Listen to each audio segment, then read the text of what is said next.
Welcome back, everybody. Episode 5 is here. We're back. My name is Jason Gorman with Chris Weiler, Justin Matzik, Ben Christensen.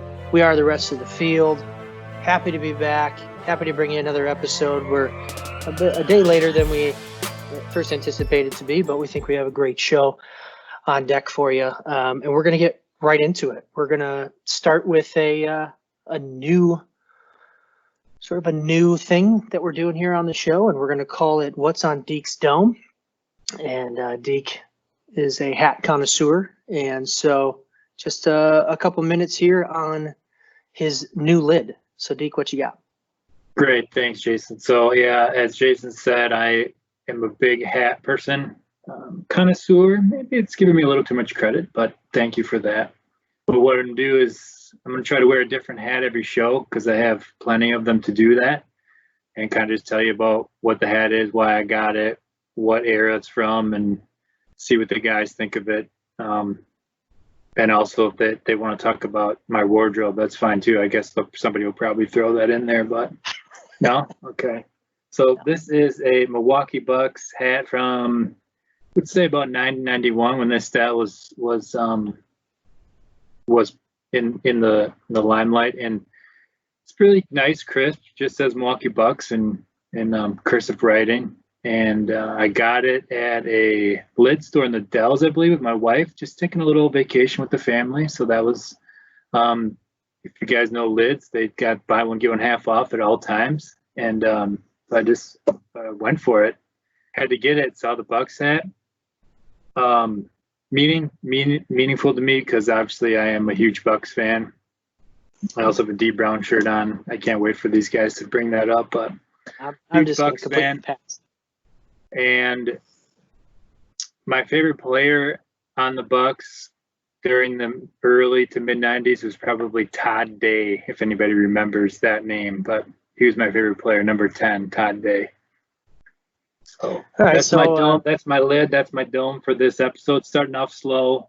Obviously, it's a Bucks hat. Everybody knows I'm a Wisconsin guy, but they'll start to mix it up and get some different looks in here that you guys might be like, why does he have that hat? So it'll be fun. Yeah, interesting little segment that we'll start off the shows with, and one we'll have a lot of fun with. So real quick, Ben, just I guess a verbal thumbs up or thumbs down on the Milwaukee Bucks hat. Oh, I like the lid. Nice lid. I really want to know what the other lid you got for half off was at the same time, if you know that. That will be in a new episode, so stay tuned. But I remember exactly which hat I bought with this one. All right. Chris, what do you think? Love it. Thumbs up from Chris too. I'll give it a thumbs up. Nice, clean hat with, for those of you who aren't watching and just listening, nice Bucks green with white script on, well, some of it's script, some of it's text. Just a clean look. Kind of hard to go wrong there.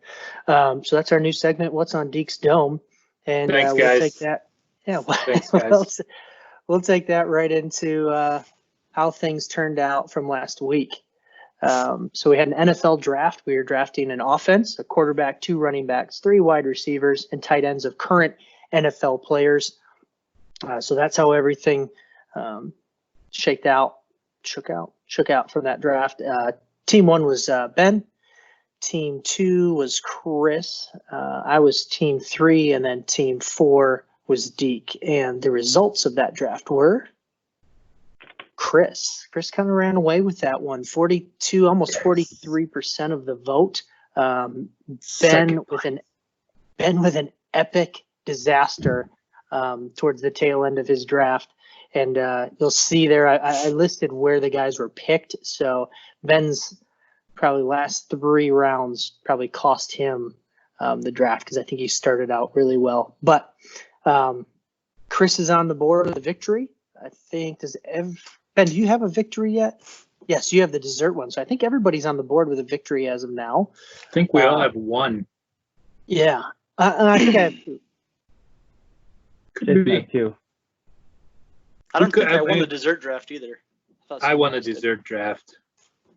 It'd be nice to maybe one of these shows, maybe we could put that up for everybody, see where we stand. But Yeah, Be we'll interesting start how keeping this all track plays a little out. closer.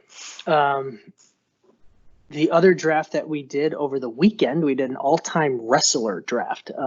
Team 1 was Chris. He had the first pick there. I had the second pick. Team 3 was Deke, and Team 4 was Ben. And the results of that draft were Team 4 edged out. And I want to say I was looking at this as I was putting together the show, and that last vote, it came on the last day of voting, maybe in the last hour or so, to put Team 4, to put Ben over the edge. So congratulations, Ben, on that draft. Can't thank myself. Have to thank the voters. Thank you, voters, for coming to your common senses. I find it interesting. I find it interesting in that I remember, Ben, you said that I had stolen a couple of picks from you, so maybe I shouldn't have done that. Dang it. Well, Just and the you took- Ultimate Warrior was the one that I really wanted. Yeah, and I think had I had the Undertaker instead of, say, Sting, and maybe bump Bret the Hitman Hart down, that's what I had envisioned as my perfect team. But it is what it is. Ben took that one down. I'm glad we decided all to analyze this wrestling draft when it was really important that we started analyzing that prior draft for the NFL. I just want to make sure, I want to thank the voters out there as well, Ben, because every draft we have to thank everybody now. So, this wrestling draft, Ben, I think you deserve that one actually, but I'm just happy to tie with someone, to be honest. Who is that, Deke? Team 3? Yes. Deke, that hurts, huh? That's not It does good, hurt. I think people where they don't know these old time, we have a lot of wrestlers that I don't are know. You have probably time wrestlers. You have probably 3 of the most notable wrestling names. They may not know the people themselves, but the fact that Ben won with Shawn Michaels, I mean, you have to know wrestling to know who Shawn Michaels is, and probably Mick Foley by Mick Foley as well. So yeah, maybe Ben Cruz just on the notoriety of the top 2, and that could very well be, and maybe that's where he got me, as opposed to my top 2 being more recent and my older 2 picks kind of less known. So it was an interesting draft. It was fun to do. We got another one coming up at the end of this show, and we have an idea for a weekend draft as well. So certainly stay tuned for those, and tune in to Twitter and get us votes, get us some ideas for some new drafts so that we can keep bringing you these drafts. We have a lot of fun doing them. But we'll keep moving here. We had the poll question last week, which was based on KBO baseball being on ESPN. And will you watch? And the way that one turned out, what do you guys think? Just real quick, do you think, where do you think people voted? I think most people went with C. Would have been my guess. Yeah, I think B or C. I'm going to go D. Well, Chris, you would be right. Wow. Looks like the majority of people are just going to wait, and that wait may be not as long as we thought. The recent news, I believe, is potential talks on maybe 4th of July with baseball starting off. So we'll see if those talks continue and what happens with that when if they end up actually opening up the season, kind of restarting spring training. And that actually brings us to this week's poll question. With the NBA and MLB potentially starting back up, so the NBA finishing their season and the MLB starting a shortened season, would you consider the champions of this year for both leagues to be legitimate champions, or is there an asterisk needed? And we'll just go around the horn. Deke, what do you think? Legitimate champions or asterisk needed on this season? There has to be an asterisk needed. It's clearly not how your season normally would go. So, although I do believe it'd be great to crown a champion in any sporting league, I think there has to be an asterisk. It's just not normal at all. So, sure. And Ben, what do you think? Legitimate champion or asterisk needed? I think the champion, I wouldn't put an asterisk next to them. I would put the asterisk on the season. The season is what was affected. To me, the asterisk's like the Astros. They felt like they cheated I would put an asterisk next to their championship. So again, you always refuse to answer the actual question. Correct. So would you give them? So are you saying they're a legitimate champion, and then Yes. Yes. you would also suggest putting an asterisk by the season? Okay. And Chris? Correct. I think it's an easy answer. Depends on who wins. If the Bucks win, everybody's given that a legit title. So Legit. but no, I mean, I think when you talk about an asterisk, that just is a notation of what is happening in that season. Like Astros cheating compared to coronavirus, way different elements on my end. I almost think it's harder to win a championship. Like some of these players maybe not practicing as much, or condensed season. And baseball, if it's 82 games, that might be more exciting anyway. So maybe more teams are in the playoffs. It's something different. So in my mind, it's still a legitimate title. But yeah, you explain the asterisk based on the actual event. So it would just be the one coronavirus. quick question. Would you guys see baseball and NBA being different? Baseball, going with a potential shortened season. They haven't started yet. Whereas basketball, we already kind of know who the better teams are, and whether they, come right into a playoff situation, or if they, have some regular season games and then move into the playoffs. We already kind of know who's there. Does that have any effect on how you're voting? Would you say MLB is different than the NBA, or they're both kind of lumped into the same pandemic type season? I'd lump them. Yeah. Doesn't change much. Doesn't change for me. I think for me, it's a little different. I just think basketball is such an aerobic sport. Not that baseball players aren't. We may even touch on this a little bit later in the some of the last dance conversation. But I just think basketball is a different beast, sort of like soccer versus baseball. Nothing against baseball guys. They're in great shape, but I just think it may be kind of difficult for the NBA to jump in after 3 months off for a week and then get into playoff basketball shape. Yeah. So I think sure. that's where the difference is for me. Yeah, it'll be interesting, especially because the NBA will very quickly get into playoff basketball, whether they do the regular season games first or not. And so now you have the heightened games in terms of the meaningfulness of the games, but then the likelihood that there's no fans. So we have the intensity of these games and players trying to get hyped up for those games. And I know everybody wants to say the competition that gets you to a certain level, but I can't imagine these guys don't get an extra boost from fans, whether it's the home fans or being on the road and playing in front of the other team's fans. There's players that certainly thrive in those road game situations too. So all the different elements, I don't think baseball really suffers from, at least certainly not regular season games in terms of playing in front of fans or not, because the fans really don't affect, I don't think, baseball as much, certainly not as much as basketball, much Jason, more intimate environment.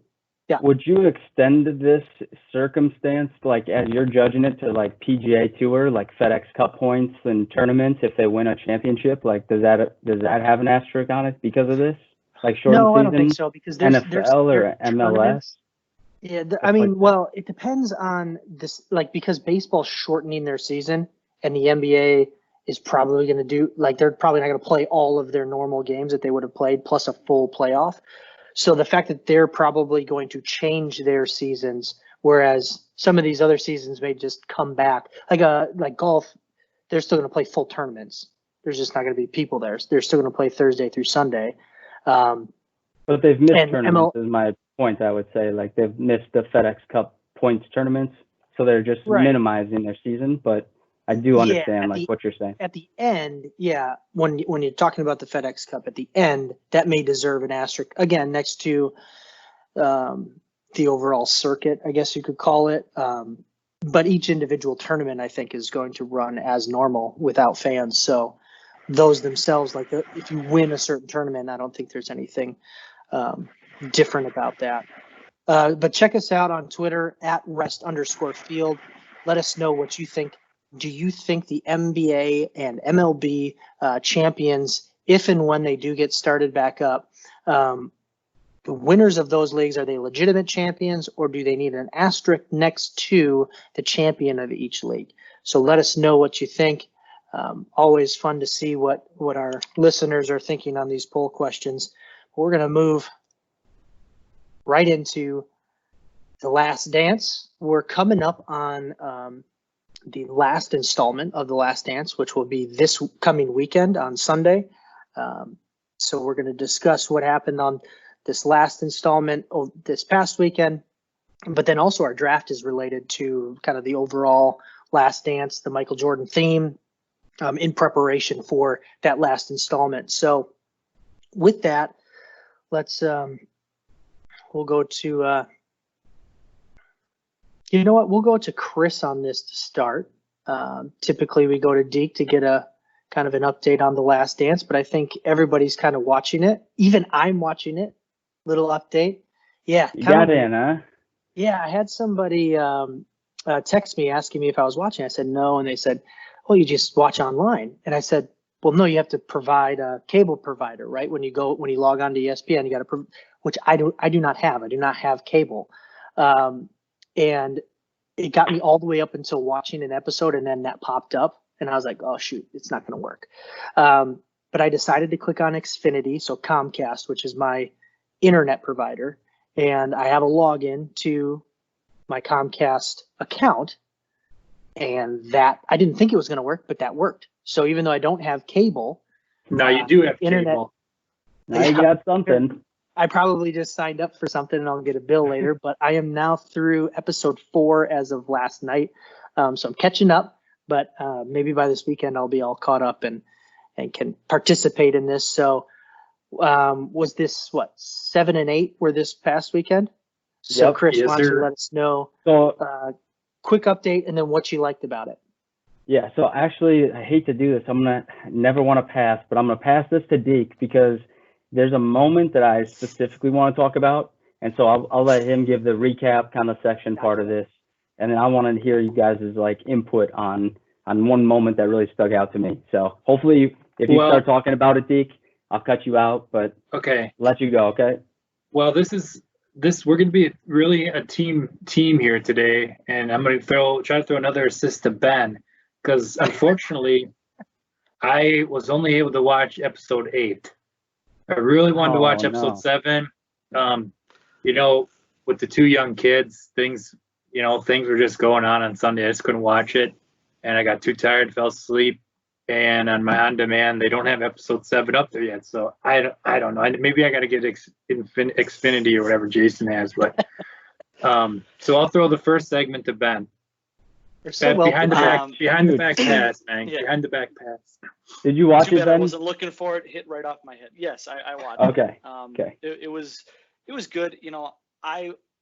I didn't think it was good as the weeks before. I still liked, all the dream team stuff from the previous ones. And now that we're so close to the end, I keep wanting to see, obviously we know what happens, but more insight into that actual final season rather than kind of all the jumping back and forth. I did find, I was a big fan of the Seattle Supersonics back in the day when they had Gary Payton, Sean Kemp, Detlef Schrempf. Those were some of the guys who I had like the most fun watching. So it was kind of cool to see that. I thought Jordan was a little dismissive on Gary Payton's defense, the way he kind of shut him down a little bit in the back end of that series, but he just basically laughed at him. Said he didn't, seemed like it didn't affect him, but stats would show differently. But the one thing I took away was after they won that last championship, on Father's Day. We've all seen the video, Jordan laying on the ground with the basket, just crying. One thing that hit me is I don't know if I'd ever actually heard the audio from it. So, just to hear him like sobbing, going through that emotion, that really kind of hit me hard. It's not an easy thing, I'm sure, to go through losing a father. So, and then for something like that to happen on Father's Day, it was just like, meant to be sort of thing. So those were the big things I took away from it. Awesome. I love that. So some of the things I was thinking of, just that came in my mind, like Jordan's competitiveness, he's just in another league. His teammates were coming out and he was like watching video. They were saying potentially they wasn't the best teammate. Like, he got the best out of them, but to be around him was obviously a super hard, emotional up and downs all the time, and just being pushed to your limits all the time. So, like, it'd be interesting to see how he does in this day and age. But I mean, I think everybody translates as a player. The one thing that I really want to go over, though, is they show a clip that I don't know if you can kind of picture in your mind, but after he lost the game to the Sonics, before they were going into the next one, he was in the locker room with a baseball bat and a cigar, and he's just sitting in the locker, right? He's thinking about how he wants to just kill him the next game. Actually, it was B.J. Armstrong. They were playing B.J. Armstrong in Charlotte. And so he was having the cigar. Nowadays, you'd have a cell phone where you're just constantly looking at maybe texts from friends saying, hey, nice game, like you'll get them tomorrow kind of thing. Where you're just more connected. Like, he just sat there with a cigar and like mentally it just ate at him the entire night. You know what I'm saying? Like, he just had all this deep thought. It was just attacking the game differently. So I don't know if you guys had a chance to see that. I think it was in episode 8, Deke, so maybe it was. Did. But Yep. I just thought that was like, there's no way that you can, as an athlete, go through that anymore, because your phone would automatically put you into like new time or people reaching out to you right away. I mean, he's by himself, isolated, able to think about what's next. Yeah, the cigar thing is kind of funny because there was they showed that after the B.J. Armstrong game, and then actually pre-game before the next game against the Hornets, he also had a cigar with his uniform on. So that was sort of funny to me too. So it goes back to like what we talked about. I think it was on episode 5 and 6, how these guys are drinking and smoking, and Right. And to me, it's just wild. I just think that is so funny. Maybe I'm naive, but I just don't think that goes on these days. Hold on, I don't know. I don't want to throw it off topic, but you more than anyone could play basketball all day and drink Mellow Yellow or Mountain Dew just like the rest of us. Like, Right. if he's just in that great a shape, I don't think a cigar is going to really hurt him the next. No, That's, you know what I mean? I totally agree. I played some very competitive basketball, and most people had water bottles, and I had a Mellow Yellow bottle. But I played decent. Maybe that was bad. Maybe I could have been better. But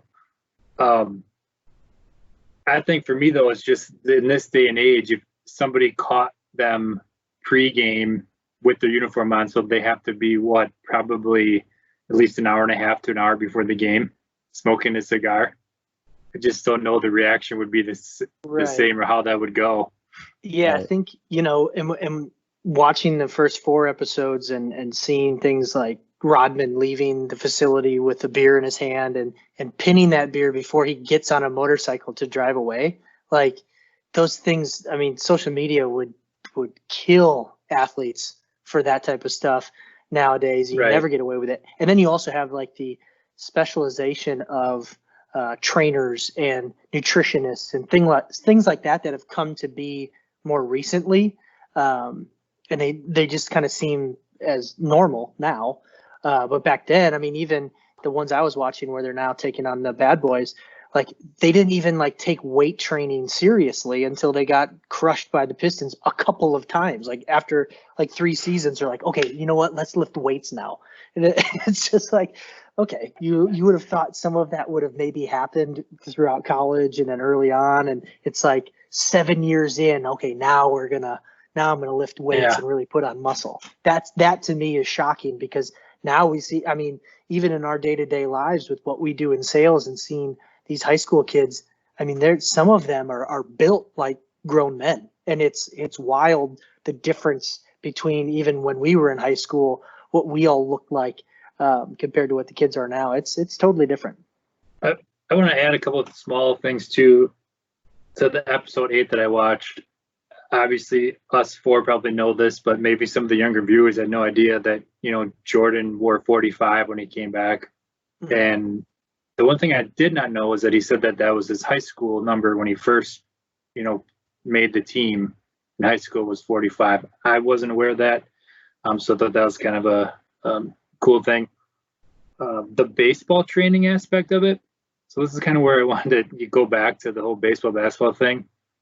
They really got into how, he really has to change his workout regimen to become a baseball player. And then when he came back to be an NBA player, his trainer was like, oh, I'm not sure he's going to be able to do this. Like, the training is so different and his body is so different. Correct me if I'm wrong, but then the second game back from being in the NBA from baseball, he scored a double nickel. Did he not score 55 in the second game back? Yeah, against the Nets. I think it was the second game. But so the interesting thing to me At is the Knicks, how, right?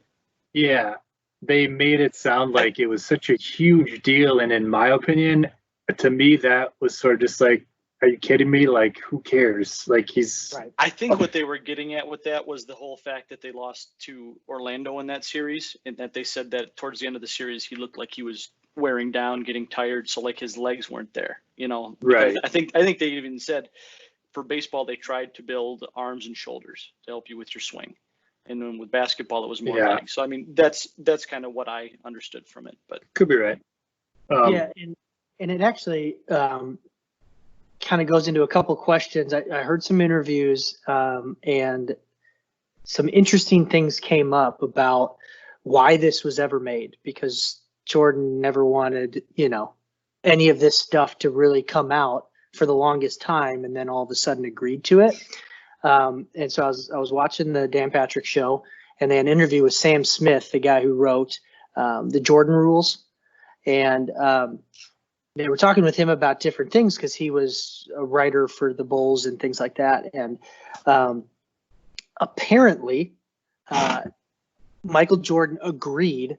The day he agreed to do this was the day that LeBron won the league, won the championship with Cleveland.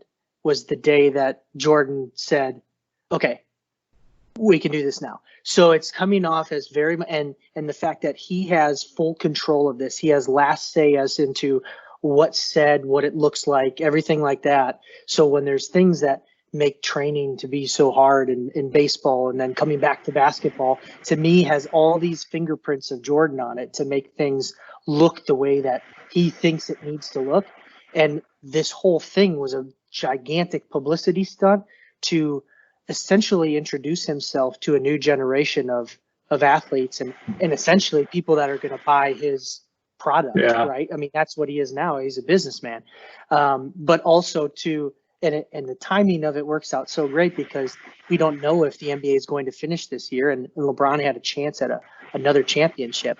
And now we're saying, okay, he may not have a chance at another championship to where people bring up the LeBron MJ conversation.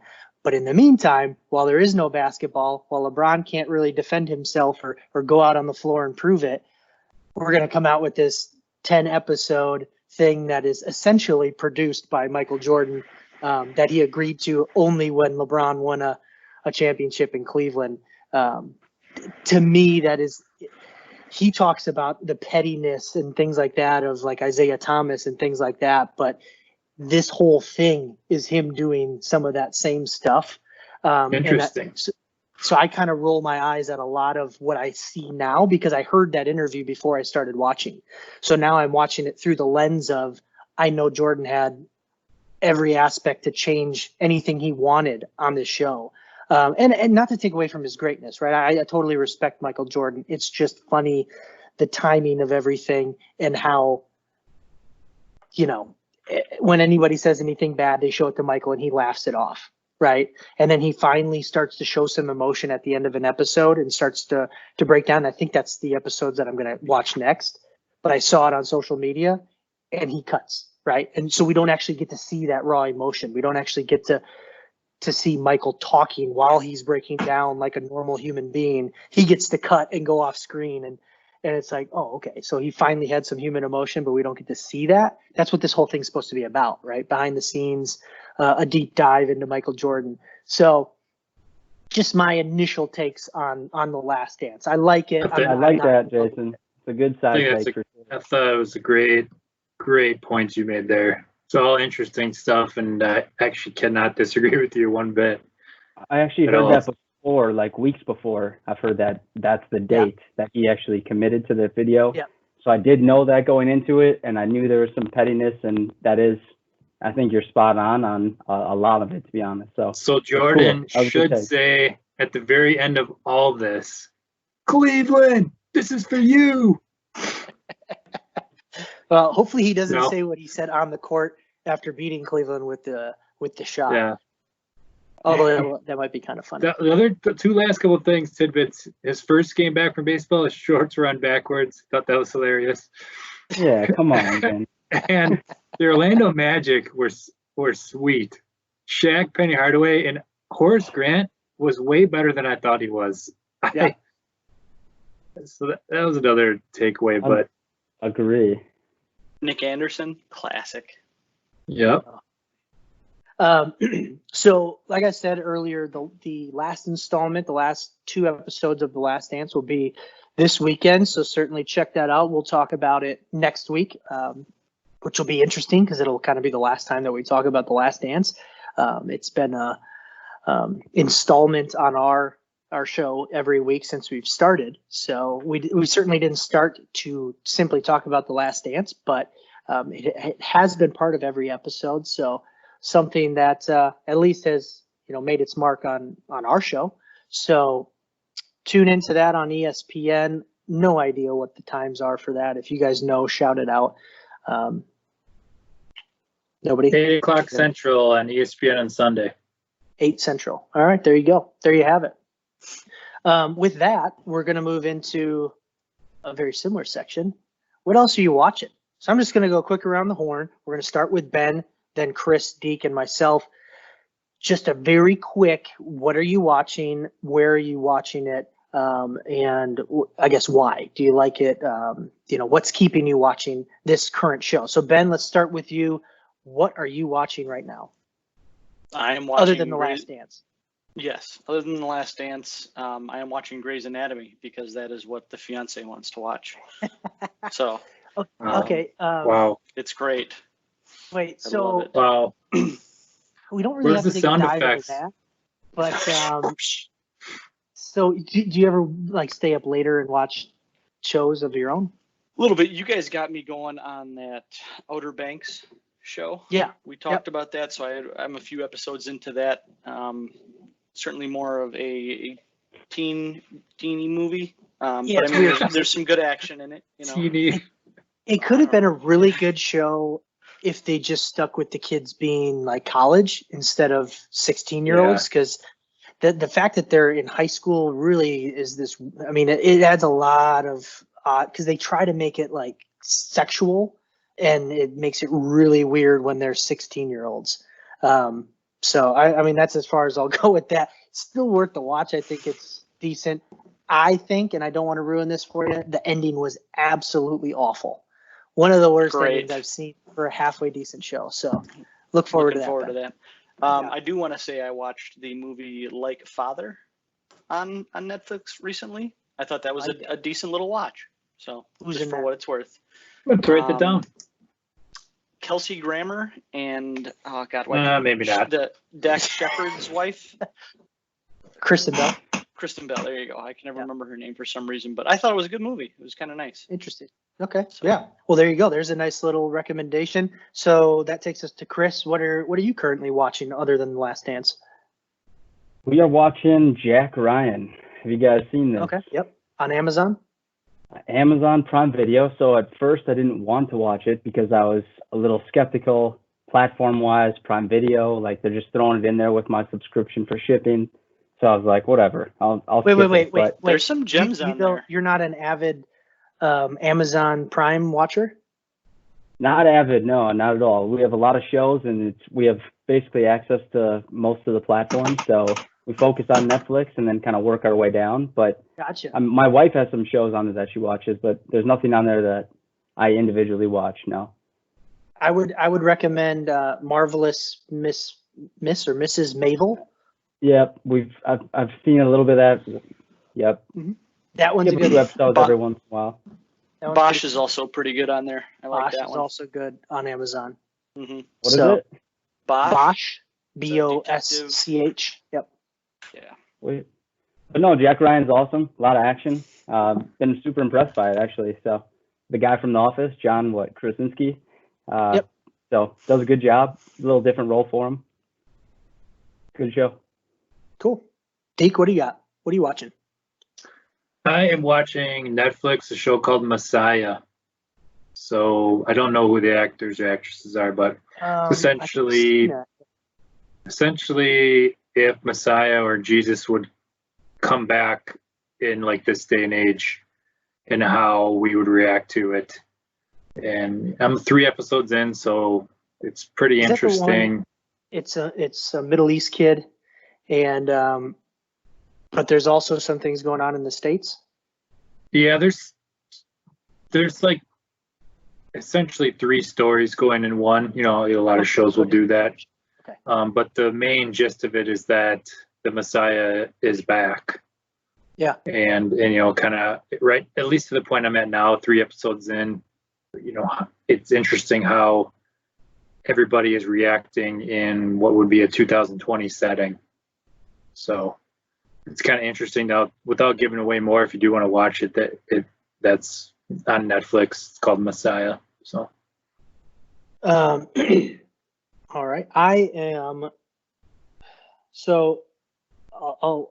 I'll give a little plug to an app called Quibi, Quibi. Now it's an app. It's only on your phone. I don't think you can even have it on a tablet. I don't have an iPad, so Ben, maybe you could check that out. But it's interesting. It's a 90-day free trial, so that's why I'm doing it, because I plan on stopping after 90 days. But every show is a number of episodes, but every episode's like 8 to 10 minutes long. So you want to talk about binge watching, but it's interesting because they actually feel like they're longer than 10 minutes. And I've gone through a few different shows now on it. But there was Most Dangerous Game, which is actually a remake, which is one of the Hemsworth brothers. It was actually pretty good. There was a show called Stranger that was pretty good. But they come out with new episodes daily, so you can't binge watch through the whole thing unless, if you were to join now, some of the shows are fully on there. But if you're watching some of their newer content, it's a new show every day. So you may only be able to tune in for 10 minutes and then you're having to do something else. So quick plug on Quibi. Interesting to check out. You also cannot cast it from your phone to your TV, because I tried to do that as well, to watch it on a big screen. You can literally only watch it on your phone, unless some tech people out there know what they're doing. I could not figure out a way. Is it new content every day, or can you go back and watch previous episodes? You could probably go back and watch previous. I haven't tried, but yeah. So like if you're not completely caught up, you can watch certain things, but it's nice to have on the phone. It's a nice bathroom app to have, because you could go in there and watch an episode while you're in there. It reminds me of something that would be kind of fun to play. So you said the episodes are like 8 to 10 minutes. You play video games, you play basketball games at 1 or 2 minute halves. It's great. Just try it sometime. You play video basketball game, instead of playing, like a regular game, set the half time or the quarter time to 1 or 2 minutes. It's great. Essentially every game comes down to a last second shot. So It just kind of reminded me of that, how things, but anyway. Interesting. I was actually kind of hoping you guys would give me something I'm not watching. I guess I'm not watching Grey's Anatomy, but I'm not going to be watching that anytime soon. But I am stuck on Netflix watching, by choice. I was the one who started watching this Great British Baking Show. And it's exactly what it is. It's a baking show overseas in Europe. Yeah, but it's a big deal over there. I've heard about it. One of the things we've talked about, not privately, but in our text, the YouTube show Hot Ones. Some of the European actors that they have on that show on Hot Ones have mentioned the Great British Baking Show. So I figured I'd give it a shot, and I don't know. I guess it's kept my entertainment, or it's kept me watching. I haven't stopped watching it. I'm on like the 3rd season now. So I don't know. I don't know how to feel about it. It's good, but I really don't like saying that that's what I currently watch on a day-to-day basis. I've watched a couple episodes. Like your appetite? It's weird because they have because obviously it's a baking show, so they're always baking cakes and pies and things like that. But the fillings that they put in are very weird. Like it'll be like rabbit and pigeon, or all these weird different like vegetables and fruits and stuff. And I'm like, I just want like Mike and Ike's and Butterfingers. Right. So it's very different. It's so nice because their Simon Cowell, their bad judge, the mean guy, is so polite. He basically just judges based on, hey, you overcooked this. He's not like, hey, this is garbage, this is terrible. He doesn't Gordon Ramsay and throw it across the room. He just literally tells them the specifics of what they did right or wrong. And he's viewed as like the tough judge. Whereas on our American shows, a tough judge literally tells somebody hey, you're a piece of shit, get off the show. Yeah, so it's very different how British shows operate. Which may be coming soon for Ben. You better play your cards right, Ben. Jeez Louise. Just kidding, man. Just kidding. That's funny. So that was our little what else are you watching? So certainly check out those shows that everybody had just mentioned on the different platforms. But that takes us to this week's draft. And this week's draft is a Michael Jordan teammate draft. So these are players that at any point in their career played with Michael Jordan at any point in his career. So with the Bulls or the Wizards.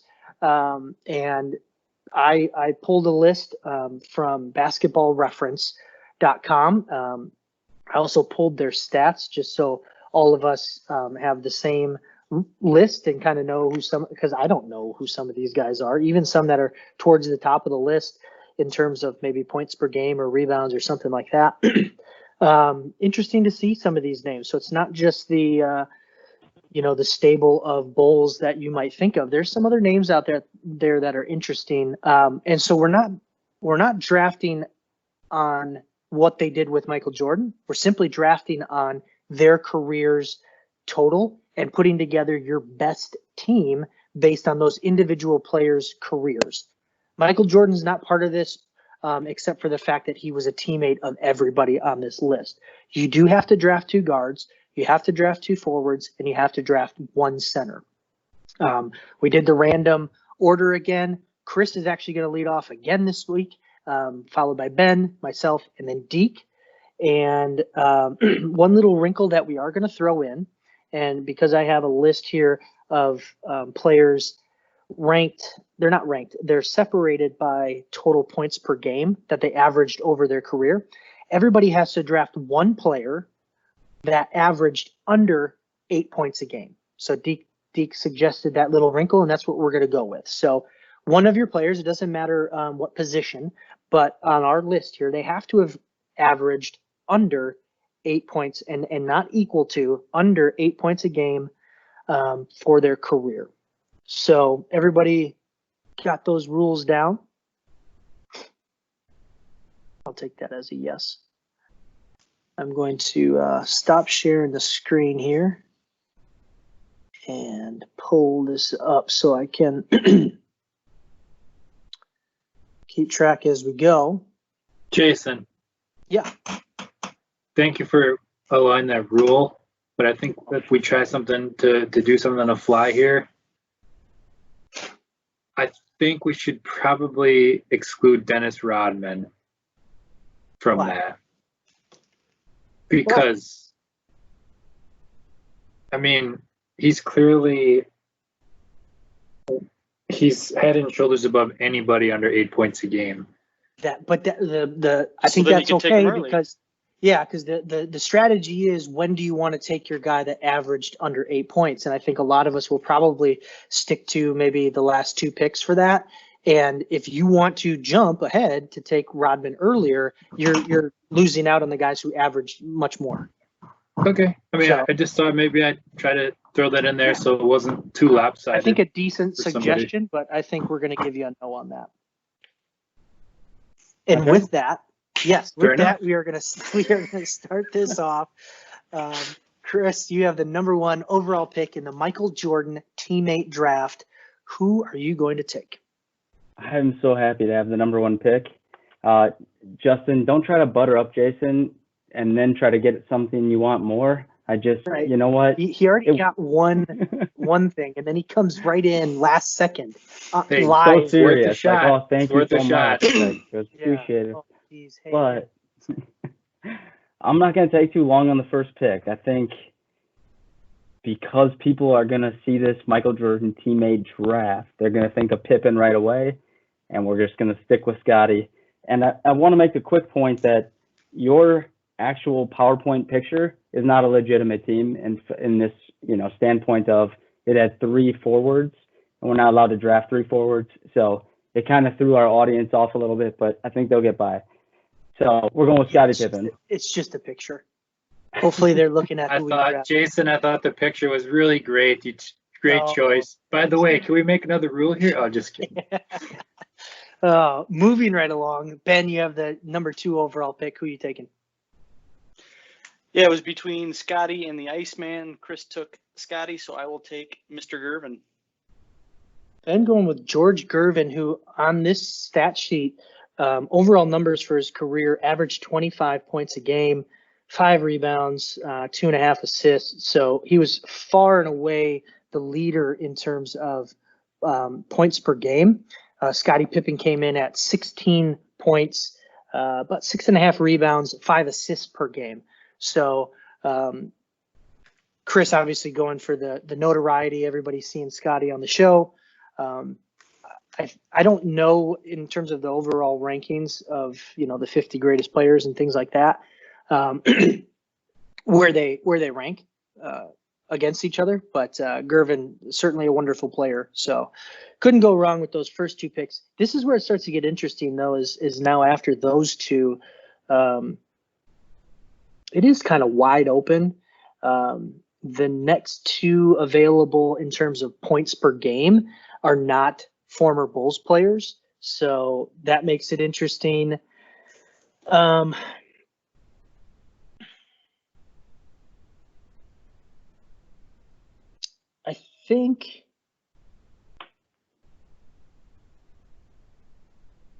think I'm going to go with Jerry Stackhouse.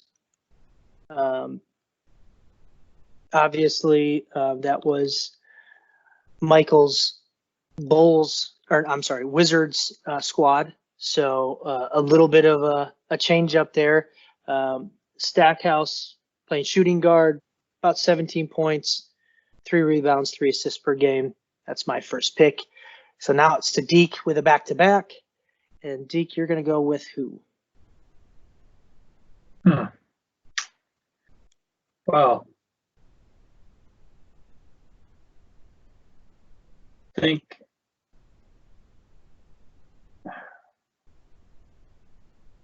this is tough now.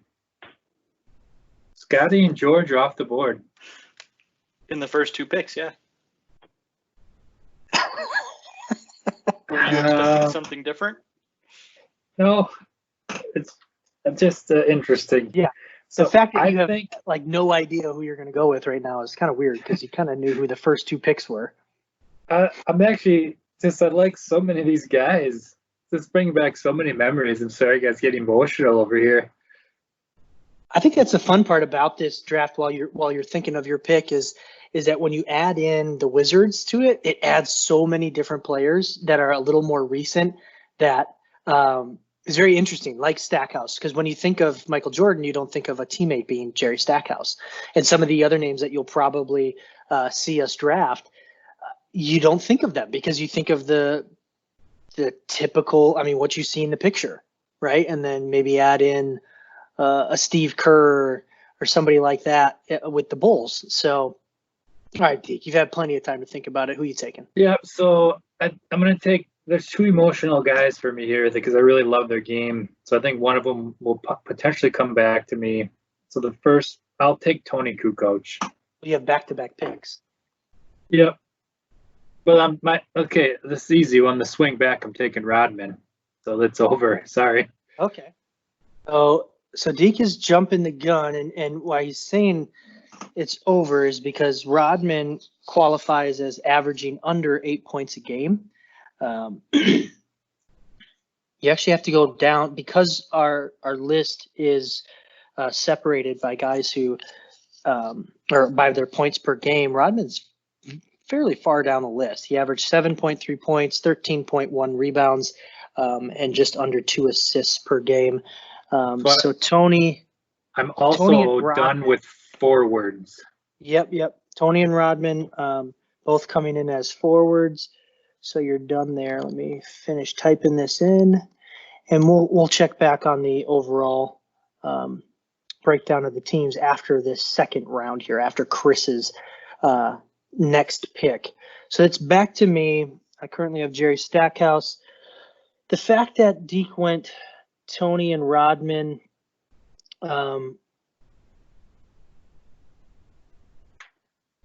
think I'm going right back up to the top of the list in terms of points per game. I want guys that can score. So I'm going to go with Rip. I'm going to go with Richard Hamilton, another Wizard player. But I think the name notoriety, the thing is I don't think I'm going to get the votes because when people see Michael Jordan teammate draft, they're going to be drafting on who were his best teammates. Maybe not. It takes a bit to see it as your actual team. So I'm okay losing out that sense. Rip averaged 17 points, 3 rebounds, 3.5 assists per game. So that takes care of my guards. And that will also take us to Ben with his second pick, the 7th overall. Yeah, so I'm going to go with the guy who was one of my favorite Bulls growing up, the man with the goggles, Horace Grant. Good pick. Yeah, and I probably the could Bulls have gone. teammates on there. I could have gone that route to maybe get some of the vote. I think The Last Dance has really brought people back to those nostalgic players, and Horace Grant, somebody at 11 points, 8 rebounds, 2 assists, awesome player. So I think a great pick. I don't know that you even thought he might come back to you at that point, Ben. Chris, you have back-to-back picks, but we're going to check in with the draft after this one. So just give us one pick. I know off camera you were talking about one center that really stuck out to you, and I think I actually even said he's not going to make it back to you anyway. But there he is. He's right there for you. So is that going to be your second pick, the 8th overall, or are you going to hold on to him for maybe later? I might hold off on him for one more pick because I want to show the fans that they make sure I see Ron Harper and Pippen on the same page. So I think that'll get people excited. We're going with Ronnie Harp. All right. So no. So that finishes up. Ron. Needed you, Ron. I wanted you, Ron. That finishes up our Deke was hoping for round. the All Bulls squad. Right. I wanted Ron. So there's a live look at what the draft currently looks like through 8 picks, 2 picks for each team. Deke is done with his forwards. I'm done with my guards. Ben has got one of each. And Harper being a guard. So Chris has also got one of each. So it's going to start off here again with Chris at number 9, his 3rd pick overall, and then make our way towards Deke and his back-to-back picks. So with that, Chris, are you taking your center now?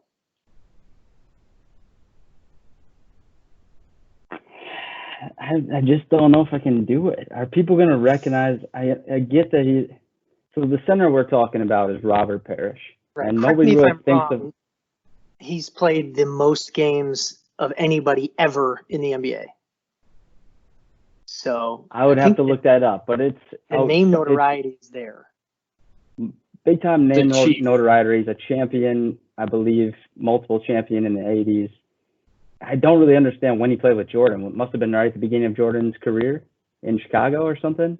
With the Bulls, yep. With the Bulls? Yep. And I wonder if Robert Parrish, side note too, to look this up, I might do it quick here. He might have been Rookie of the Year, I think, when he was rookie. I'm going to look that up. I think I have to do it. I don't know if I love it as a Jordan teammate draft, but if we're going quality of player, it's just he's just up there. It's got to be it. It's him, Parrish. Chris is taking the first center off the board with Robert Parrish. I do believe most games played.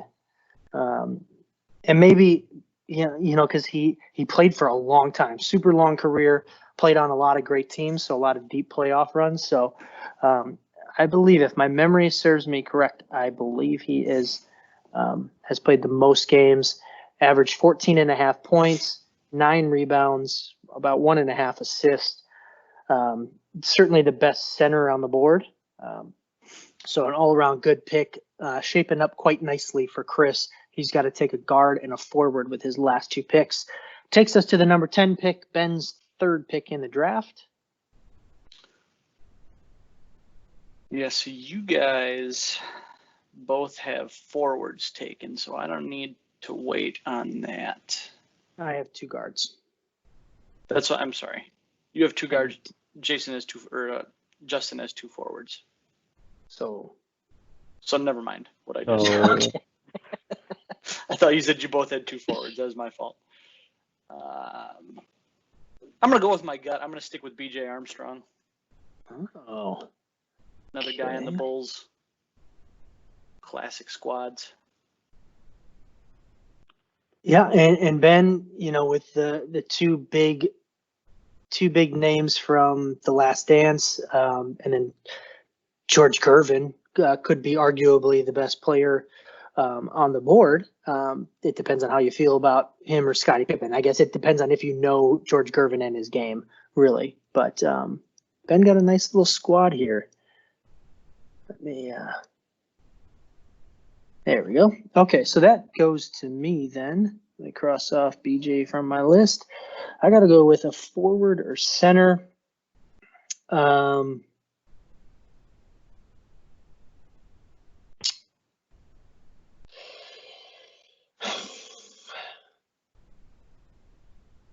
think I'm going to go with, gosh, it just keeps going this way for me. And I know Deke maybe wants to take more 90s Bulls type guys, but just another more recent name, but an Olympian, a gold medalist, standout at Duke. I'm going to go with Christian Laettner. Ooh, I like that. He was up there. So I currently have no former Bulls. I have all, obviously Richard Hamilton played for the Bulls at one point in his career, but he did not play for the Bulls while he played with Michael Jordan. So Christian Laettner, almost 13 points a game, just under 7 rebounds, and about 2.5 assists. So that takes us to Deke's back-to-back, and he has to go guards and 1 center with his last 3 picks. Yeah, so checking up on the Robert Parrish facts. Quick correction. Robert Parrish played with MJ in the 96-97 season with the Bulls. At least that's what I'm showing here. He played the 2nd most seasons of all time in the NBA, and I do not believe he won Rookie of the Year. All right. So with that said, I do believe he had the most games, though, right? Yeah, that wasn't up there what I was looking at. But yeah, I would assume most seasons and the teams that he played on, he probably has the most games. It only makes sense. He was also voted in the 50 greatest players in NBA history. So yep, just as a 3rd rounder. Too. For Chris's voters out there. Yeah. So I gotta go with the recency bias here, and I need to get a W. It's been too long. I'm going with Steve Kerr. And recency bias meaning He's the Last coach Dance? for the Warriors Last Dance, and he's very relevant in today's NBA, being the coach of the Warriors, and he's also very outspoken when it comes to things outside of basketball. So this is exactly why Deke wanted to rule about 8 points or less, because he was just going to take all guys with 8 points or less and take all the good names. And now it's going to leave me with like Popeye Jones, and everybody's going to be like, oh, that fool. Yeah. Very interesting that Deke's taken 2 players. I mean, unless he thinks Tony Kukoc is really going to fill it up here with his 11.5 points per game on his career. He's now taken Steve Kerr, who averaged 6 points per game, and Rodman, who averaged under 7.5 points per game. So maybe that's also why he brought up playing video games with 1-minute quarters, because he just doesn't have teams that can score a lot of points. Love it. Yeah, Rodman also averaged 13 rebounds a game. Well, he's not going to average that with a team that He's going to can't put up average shots. more. He's going to average more rebounds because we're going to miss all the time. So you have a bunch of bad shooters on your team. Yeah, Steve Kerr's a really bad shooter. Walked you into that one. I don't know. I mean, if he was that great of a shooter, yeah. Wow, he hit 2 threes a game. Awesome, great shooter. Made them both. All right, Deke, you're going to start off the 4th round here, 13th pick overall. You need a guard and a center, and it's going to start our snake back towards Chris. Sorry, I'm not as well prepared for this. There's so many guys. Well, you do have the same list that everybody else has. Very true. Quite a few names out there. I'm not familiar with. What about Scotty Williams? I could see Deke going with Scotty Williams. An old buck, too. Yep. There's a lot I out could see him there. kind of fitting that. Haywood. I'm not as familiar with Orlando Woolridge. He's the highest in terms of points per game at 16 right now. Larry Hughes, Quentin Daly, Bill Cartwright. Just to kind of go on the list of points per game, there's a lot of names. I mean, truly, I cut names off of the list just because, some guys barely averaged anything. I mean, the last guy on our list averaged 1.5 points per game for his career. So just to show you the amount of names that we're looking at, some you know, some you don't know. At least that's how I'm seeing it. Maybe Deke's got some more insight. So with the 13th pick overall, who are you going with? I'm going to go with Bill Cartwright, center. Yep. Orlando Woolridge was a really good player, though. Yeah, I mean, it's one of those things, like, do you draft him because his stats are really good? It's tough to draft him without really knowing who he was. But I don't know when he played with Michael Jordan. Yeah, he was in the early Bulls in the 80s. Okay. Orlando Woolridge was kind of comparable to, he was like a poor man's Karl Malone. Gotcha. Yeah, playing the small forward. I mean, he's right there for me. I do need another forward. I also need a center. At this point, arguably the top 2 centers are off the board. 1 second here. Top 2 centers off the board in terms of Robert Parrish and Bill Cartwright.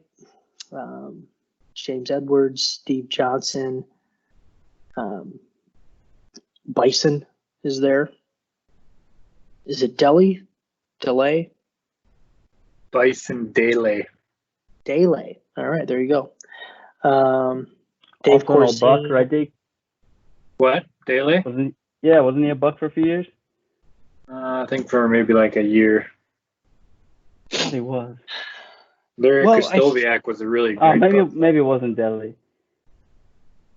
No, that's not who I was thinking of. Is Ron Brewer different than Ronnie Brewer?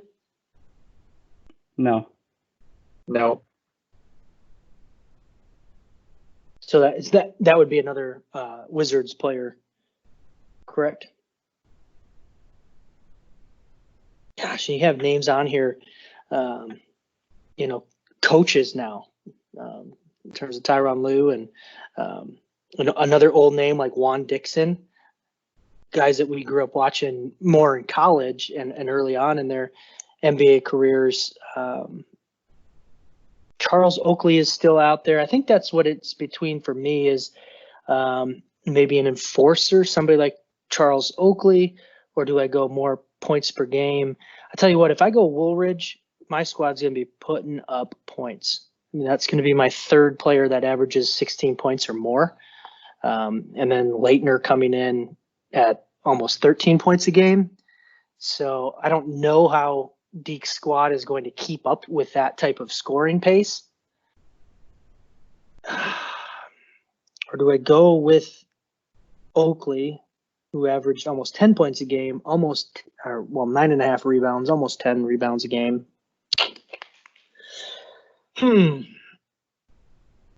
Jason, you're really going on a limb here. Well, I'm just going to see who's got the highest points per game and pick them. Oh, great. It had to be good enough to score those points, right? Now we all know why Jason just sat in the corner and shot threes and when he played ball. Is that all I did? Points. Hey, it's called a roll, Deke. It's called a roll, okay? Yeah, I had a roll on the team. That was to sit in the corner and shoot threes. I also had to D up every now and again. I'm going to go with Charles Oakley. I'm going to go with the name. I'm sure the basketball purists may know more about Orlando Woolridge. I personally do not. I don't know how many of our listeners will. I think with The Last Dance, they'll know the name Charles Oakley if they didn't already. So that's who I'm going with. So that leaves me with a center left to draft. And that takes us to Ben at the 15th pick. You mind tossing the picks up there real quick? No. We will after Chris's pick. You can keep track of your own picks. I know what I got. I want to know what Chris has. Like, what does Chris need yet? You haven't been Everybody crossing is anybody? doing it the same way. You guys are killing me here. Why don't you pay a little attention? I'm not going to write down what everybody Wait, picks. so we're making a podcast for people to listen to, but you don't even listen while you're on the podcast making it? could I'm cross them trying to off, make Ben. decisions here. I just delete them, so they're not on my list. Very techy way of doing it. I can't print. Can we get him a printer? He could just highlight the names. Is Rodney McRae, is that Anthony Hardaway's character from the Blue Chips movie? Ooh, what's his name? It was McRae, wasn't it? Wasn't it McRae? Yeah. That's funny. But no, that's not Anthony Hardaway. Okay. Well, Jason took my pick with Oakley, so I hope you're happy with that. So Ben, you need a forward or a center? Yep, I know that. I'm just trying to see. I know Chris doesn't need a center, so I'm going to be taking a forward here. That doesn't affect anything on my draft now, so Yeah. I guess only if you had to go. Do you have your under 8 points a game guy yet? I do not. Then it could affect me. Oh, great point, Chris. I'm not sure how are we keeping track of that? I mean, I know I got mine. It's Dennis Rodman. Everybody, it's Dennis Rodman. Yeah, and Steve Kerr. Yeah, we got both of And yours. Steve Kerr. Yeah. And my center on my last pick will be my under 8, so I'll have to do a little deeper dive. Yeah. I'm going to go with this Orlando Woodridge fella. Orlando. I'm sorry. I think you have to take that pick away because he didn't even say his name right. Yeah, it's not Woodridge. Woolridge. Woolridge. Yeah. I think that has to be taken away. All right. I think that proves the point. That proves the point of why I didn't take him. Yeah, really just taking him for the 16 points per game. I mean, I'll take this guy here, Landy Woodbridge. Hey, he filled it up. He filled it up in his day. Chris, one pick from you, and then we're going to show everybody the draft board. So the 16th pick overall, last pick of the 4th round.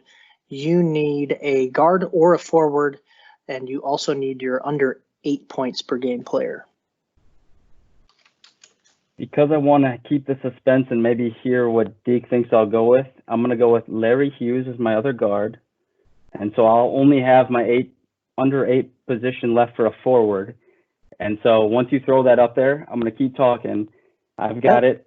I've already gotten it written down, but I'm interested because there's a lot of old school names that really make me kind of torn with Byron Russell. We have Jason Caffey. We got John Sally. Just a bunch of guys that played weird roles. Stacey King. Just kind of want to go on a limb. I know who I'm taking, but it was all because of taking Larry Hughes first. You took Charles Oakley. If you took Charles Oakley, I would have gone John Paxson for my last roundabout. Interesting. Well, it's all up there now, so you can see how it all works out. Chris needs to take a forward with his last pick, and an under 8 points per game forward. Ben needs to take an under 8 points per game center. I also need an under 8 points per game center. And Deke will round it out. He has no point limitations. However, his team is limited on points. And he needs to take guard. So with that, Chris, who are you taking with your last pick, the 17th pick overall, first pick in the 5th and final round? I'm going with Byron Russell. Byron. Really pushing right up to that 8-point threshold. Yep, Byron Russell coming in at 7.9 points per game, 3.5 rebounds, 1.3 assists. But he does qualify, so Chris meets the standard that was set. And that takes us to Ben's last pick, under 8 points for a center. Ben, we got names out there just because I'm picking right after you. Also an under 8 point center. We got Caldwell Jones. We have Luke Longley, Brendan Haywood, the infamous Kwame Brown. Is it Jahidi or Jahidi? Jahidi? It's not Jahidi, wait, right? Jahidi White? Yeah, White? I think that's, Jahidi White? I don't know. yeah. Eton Thomas. Who you going Jahidi. with, Ben? Jahidi. Could go old school. Bill Wennington and Will Purdue. Yeah, they're Yeah, way down the Bill- list in terms of just over 4.5 points per game. Not even a ton of Not great rebounds. to be career, honest. just name notoriety maybe. Absolutely, absolutely. Luke Longley stands out to me here at this spot. So that's who I'm going to go with. Luke with no K, Longley. Man, do you think he had a better career than Brendan Haywood, huh? I just don't know enough about Luke Longley. Yeah, I mean the name notoriety in terms of again the Last Dance. It's certainly I think he won was more better. championships. Well, okay, therefore he's better, right? Oh, Look, geez. I mean, in my opinion, for whatever it's worth, Longley was better. Longley had a great outside shot from the elbows, 15 to 18 feet. He also is But one he of wouldn't the shoot that nowadays. I think our fans need to Longley- remember. Brendan Haywood Longley- didn't even really have it, is my point. Longley coming in at 7.2 points per game, basically 5 rebounds and 1.5 assists. It does actually make my choice pretty easy. I am going to go with Brendan Haywood. I do not need somebody to make buckets because I have Rip Hamilton, Jerry Stackhouse, Christian Leitner that are all going to knock down shots for me. And then I got Charles Oakley pushing people around. And then I'll have Brendan Haywood guarding the paint and cleaning up the glass. So I'm going to go with Brendan Haywood with my last pick. Kind of the theme, I guess, of my draft. I didn't necessarily want it to be that way. It's just kind of how it turned out. I only have one former Bull on my squad of the Michael Jordan teammate draft. The rest of them are former Wizards. So that takes us to Deke with his last pick, and he needs to take a guard. No point restrictions while he's looking. What we're seeing in terms of points per game, we got Ronnie Brewer is up there. I mean, I'm ready. Fine. Wait, can you give me a multiple choice? Like a Darrell Walker, Tyronn Lue? Sure. Juan Dixon.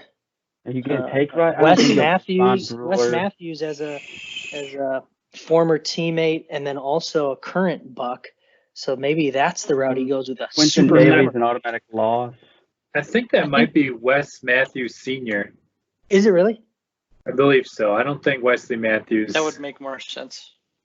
I don't Wesley think he- Matthews was still in college when MJ retired, so it has to That be. makes sense. And Wes Matthews, the current player, I think he on his career probably averages more than 8 points per game, and probably also not listed as a point guard.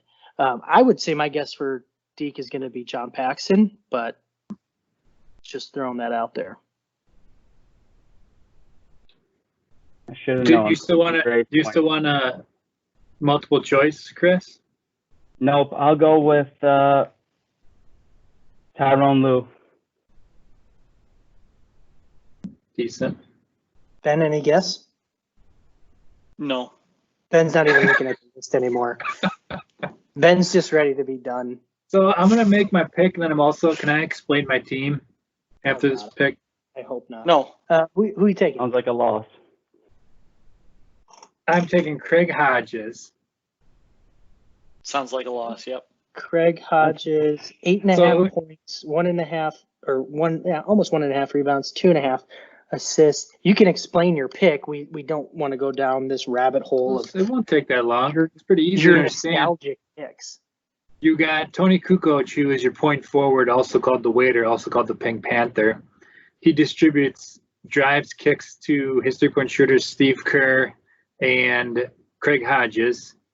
They will shoot it and generally make it. If they miss it, Dennis Rodman will get every rebound while Bill Cartwright hones the lane and takes up one other man for Rodman to just go get the rebound, kick it back out to Hodges or Kerr for the three, and that's how it all plays out. I don't think so. I think if your whole offensive style revolves around your last pick scoring for you, I mean, I'm loaded. You Loaded think with Steve Kerr would be like, oh yeah, we're gonna compete against these guys? Like if you looked at his roster right now and you asked Steve Kerr, he's like, yeah, look at our team, we'd have a shot. I think he would be pretty honest right now. Oh, absolutely. I don't care about any of that. I just want the most votes. And when Jason doesn't have any bowls, I think I'm going to get more votes than him. I have one. There we go. Plus, you have Christian Leitner. That's like taking a Viking, basically. Just because you're a North Carolina fan doesn't mean everybody else hates Christian Leitner because he's a Duke fan. Christian Maybe you Leitner was should- an Olympian. Go to his basketball camp or something. How many Fine. Olympians do you have on your team?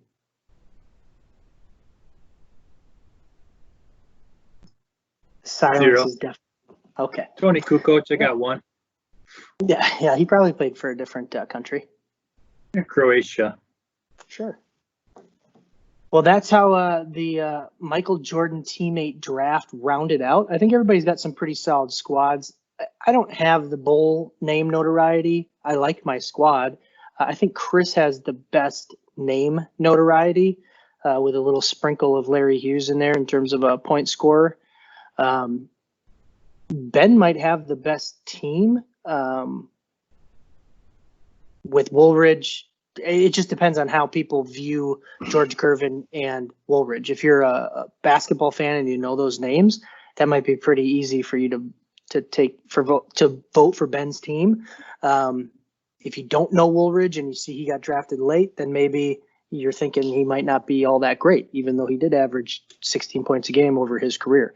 So it's interesting. You know, Deke's got he's got probably the biggest last dance names involved in his team in terms of Kukoc, Rodman, Kerr, Cartwright. It's funny too. Chris has probably got the biggest names that are on the last dance playing against the Bulls as well, with Russell and yet to Russell. come, I guess. That's true. Yeah, Russell being the big one here coming this weekend. It's going to help my vote increase, actually. Now that I think of it.